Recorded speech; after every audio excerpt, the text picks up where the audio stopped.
The bedroom of Queen Victoria's death. Queen Victoria ascended to the British throne at the tender age of 18, becoming the longest reigning monarch of her time, with a rule spanning 63 years and 215 days.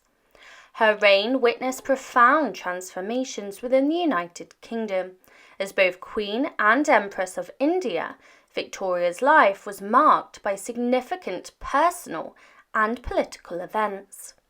In 1840, she married her cousin Prince Albert of Saxe-Coburg in Gotha, with whom she shared a deep bond until his untimely death in 1861. Albert's death plunged Victoria into profound mourning, a sorrow she carried for the rest of her life. Among her favourite residences was Osborne House on the Isle of Wight, a splendid retreat that she and Albert had meticulously designed and landscaped. Osborne House, with its lush gardens and elegant rooms, served as a sanctuary where Victoria found solace and joy, even commissioning a miniature house for her children to play in. This beloved home was also where Victoria passed away, specifically in her bedroom. As her reign drew to a close, Victoria faced numerous challenges, including the Boer War, which brought significant losses and widespread unpopularity. The year 1900 was particularly distressing, marked by the death of her second son, Alfred. Describing it as a horrible year, nothing but sadness and horror of one kind and another. Victoria still adhered to tradition, spending Christmas at Osborne House, where she enjoyed the privacy and tranquility that it offered. Osborne House, designed by Albert, was a royal refuge featuring the Pavilion Wing with royal apartments, a billiard room, and numerous family portraits, reflecting a sense of intimacy and familial warmth. This cherished residence, where Victoria often bathed in the sea and spent time with her family, ultimately became the place of her final rest. Queen Victoria cherished Osborne House deeply, finding it an ideal place to raise her children and often longing for it when she was away. The residence held significant memories, including witnessing the first telephone call to Cowes, Southampton, and London. As 1901 began, Victoria's health severely declined. Her final diary entry, penned on the 13th of January from Osborne, detailed a routine day marked by rest, brief outings, and a comforting service by Mr. Clement Smith. She mentioned her struggle with poor eyesight and the fatigue from her ailments, particularly rheumatism, which worsened in her last years. The royal doctors faced the challenge of keeping her condition discreet, as the family struggled to accept the severity of her decline. Princesses Helena and Beatrice maintained normalcy, unable to believe that their mother could die.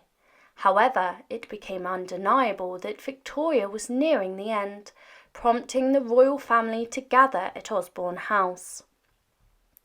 Despite her deteriorating state, marked by multiple strokes, Victoria occasionally rallied and expressed a desire to live longer to settle unfinished matters.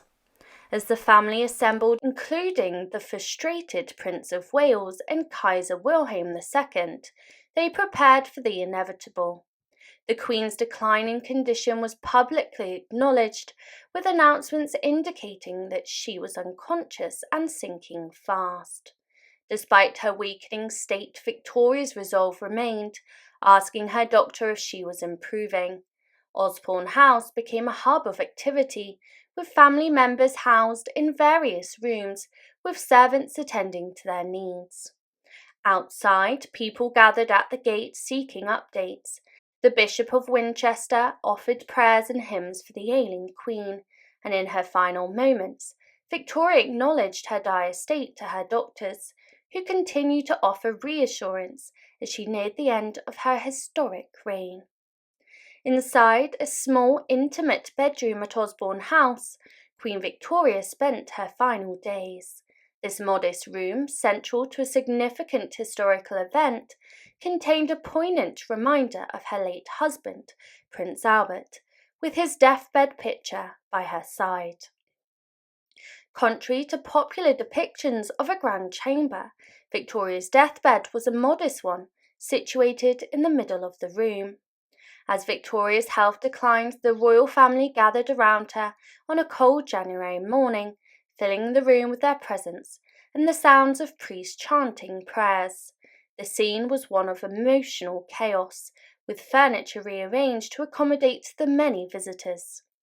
Each family member, from her children to her grandchildren, was called in to say their final goodbyes and kiss her hand, amidst much weeping and distress.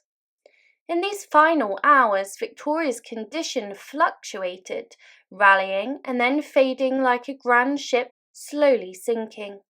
Ultimately, at 6:30 p.m. on the 22nd of January 1901, Queen Victoria passed away.